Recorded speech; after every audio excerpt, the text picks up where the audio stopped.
place the forearm over the edge of a table or some sort of surface, so that when I now do flexures and extends like that, it is the wrist that I'm moving rather than sort of the whole arm moving. So the wrist has gone up to the edge of a table. Let me come this way so you see more of the hand.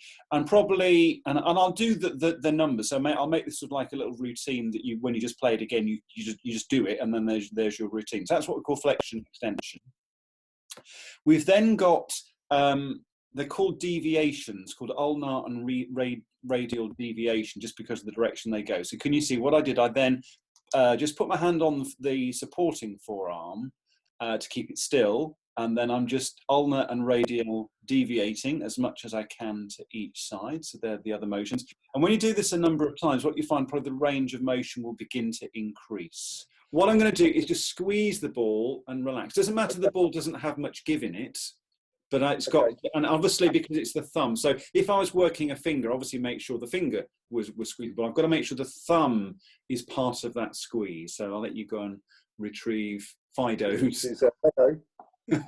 Yeah, so it's something to squeeze, that's the main thing. So you just squeeze and relax, squeeze and relax. So what that's doing is just now, that's a strengthening exercise. So far we've just worked on mobilizing exercises, getting movements into the joints, but I'm just doing that little squeeze and relax, squeeze and relax, squeeze and relax. Probably just a couple more. Is that okay? It's not causing discomfort? So the heel of this hand that's doing the work is pushing the thumb in while I'm holding the arm in stretch.